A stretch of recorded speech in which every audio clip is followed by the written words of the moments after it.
Bismillah wa salatu wa salam ala rasulillah wa ala alihi wa ashabihi ajma'in. Amma ba'd. Mes très chers frères et mes très chères sœurs en islam, c'est avec un grand plaisir que je vous retrouve aujourd'hui afin d'aborder avec vous un sujet traitant de notre belle et noble religion qu'est l'islam. Aussi aujourd'hui, j'ai le plaisir de parler avec vous de la conjecture et de l'interdiction qu'on a fait la religion, c'est-à-dire, nous allons parler aujourd'hui de l'interdiction de la conjecture en islam. Alors avant tout, sachez qu'il n'y a effectivement que de réussite et que le succès ne s'obtient uniquement que sur le suivi des ordres d'Allah et de son messager. Et c'est pour cela que nous allons essayer de comprendre que signifie la conjecture et pourquoi celle-ci a donc été interdite en islam. Nous verrons également que certains types de conjectures peuvent être permis, mais qu'il faut, il convient donc aux musulmans et à la musulmane également, donc d'éviter de tomber dedans. Ainsi, il convient pour nous de suivre les pas de nos pieux prédécesseurs afin de pouvoir être bien guidés et d'obtenir la récompense d'Allah. Comme le prophète sallallahu alayhi wa sallam nous a recommandé de suivre donc ces pas et de l'imiter, puisqu'il a laissé pour nous une sunna, une tradition prophétique donc qui est claire et qui, lorsqu'elle est mise en application comme il convient, permet à l'individu de ne pas s'égarer. Allah a ainsi dit, en parlant donc en rapport avec ce sujet, Allah a dit: voilà ceux qu'Allah a guidés, suis donc leur direction, donc en parlant des pieux prédécesseurs. Ainsi, la plus belle qualité des gens de foi réside certes dans le souci qu'ils ont, le profond souci, l'attachement qu'ils ont à se conformer aux enseignements d'Allah et à la sunna du prophète sallallahu alayhi wa sallam. Et ils cherchent bien entendu à éviter de tomber dans tout ce qui pourrait aller à l'encontre de cette sunna et qui pourrait contredire les propos du prophète.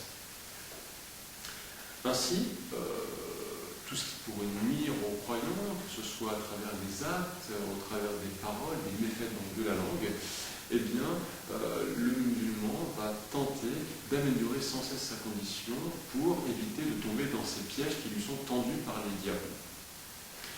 Ainsi, le Très-Haut a inculqué aux musulmans cet amour justement du bien pour le prochain lorsqu'il a dit « Les croyants ne sont que des frères ». C'est ainsi que la fraternité peut se témoigner, donc se manifeste en islam par justement cet amour réciproque, cette amitié sincère que les frères éprouvent justement ou ressentent entre eux dans l'islam. Également ressentir donc de la sympathie à l'égard de son proche et cela consiste bien entendu à remplir les droits et les devoirs que nous avons les uns envers les autres. Ainsi, il est mentionné dans le hadith du prophète sallallahu alayhi wa sallam rapporté par Muslim que le prophète sallallahu alayhi wa sallam a dit: le musulman est le frère du musulman, il n'est pas injuste envers lui et il ne l'abandonne pas lorsqu'il a besoin de lui. Et quiconque aide son frère, Allah l'aidera. Quiconque dissipe le tourment d'un musulman, Allah dissipera un de ses tourments le jour du jugement dernier.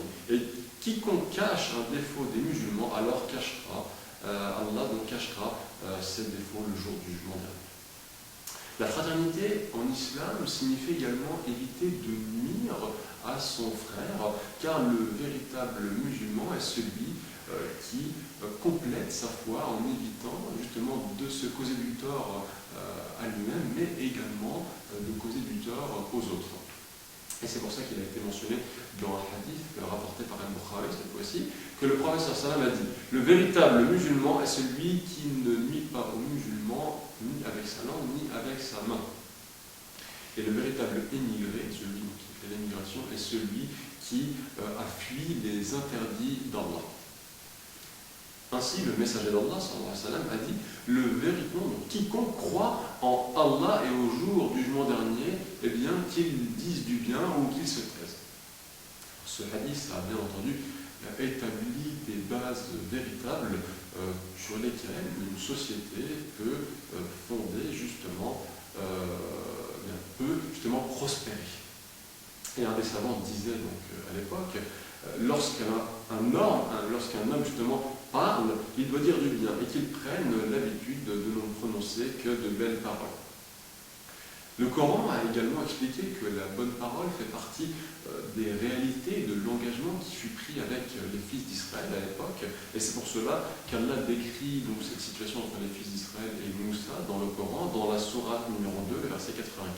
Lorsqu'Allah dit « Et rappelle-toi, lorsque nous avons pris l'engagement des enfants d'Israël de n'adorer qu'Allah, de faire le bien envers les pères et les mères, les proches parents, les orphelins et les nécessiteux, et de n'avoir que de bonnes paroles avec les gens, d'accomplir régulièrement la prière et d'acquitter la zakat. » Donc ainsi, on voit bien l'importance de la bonne parole envers les gens qui nous entourent. Par ailleurs, l'islam nous demande d'être de bonne foi avec les gens et d'éviter, justement, pour revenir au sujet d'aujourd'hui, d'éviter de trop conjecturer à leurs propos. Car le don de la parole est certes un don très important de la part d'Allah, mais il s'agit d'en faire un bon usage. Donc, que ce soit avec les amis, mais également avec les proches, les parents, nos enfants, il s'agit d'essayer d'utiliser ce bienfait de la parole qu'Allah nous a donnée au mieux. Ainsi, le diable, comme vous le savez tous et toutes, va de son côté s'efforcer de nuire justement aux croyants et essayer d'altérer les relations qui les unissent, donc qui les unissent entre eux. Et pour cela, nous devons donc, à cause de cela, prendre garde à tous ces pièges qu'il nous tend. Allah a ainsi dit dans la sourate 17, le verset numéro 53, « Et dit à mes serviteurs de s'exprimer avec les meilleures des paroles, car le diable sème la discorde parmi eux. Le diable est certes pour l'homme un ennemi d'éclat. » Donc, cela signifie bien que nous devons prendre garde aux pièges tendus par le diable. Aussi, il nous convient d'emprunter, dans la mesure de nos capacités, le chemin de la bienfaisance en nous éloignant de ce qui pourrait amener à nuire aux autres, tel que la conjecture ou la calomnie. Et ainsi, peut-être par la permission d'Allah, pourrions-nous obtenir le succès dans cette vie ici-bas, mais dans l'au-delà en particulier, nous demandons à Allah qu'il nous fasse rentrer dans son paradis.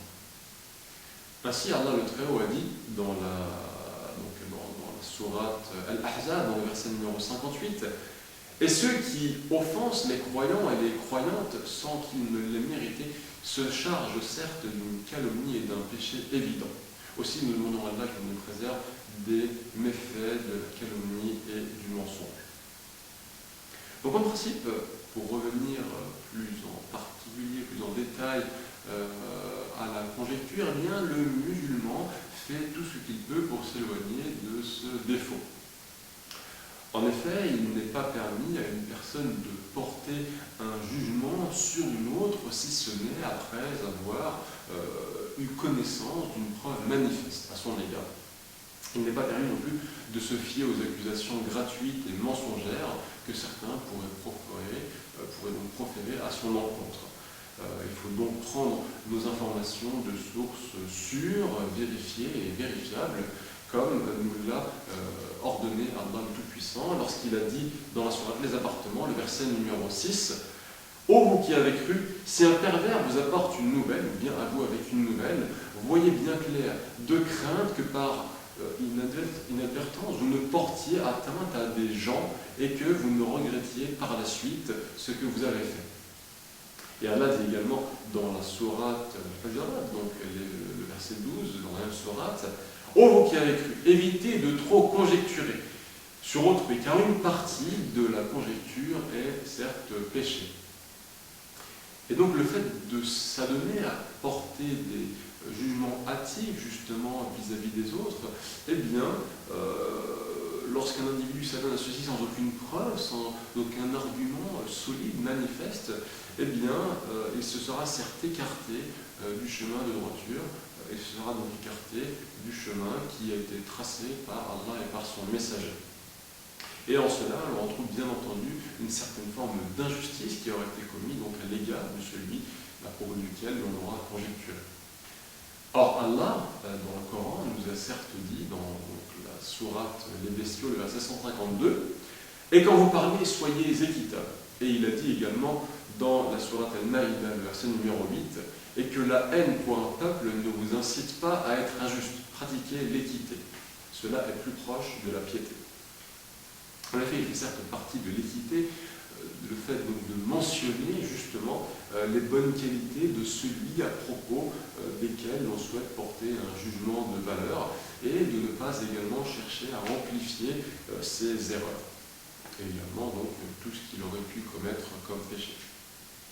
Et si, en revanche, cette condamnation donc, de la personne en question s'avérait être vérifiée, eh bien, celui qui porte donc, un tel jugement vers une telle personne, eh bien, n'aura aucun empêchement pour mettre en garde, ne verra donc aucun obstacle se dresser face à lui, pour mettre en garde justement les autres individus du mal de cette personne en question.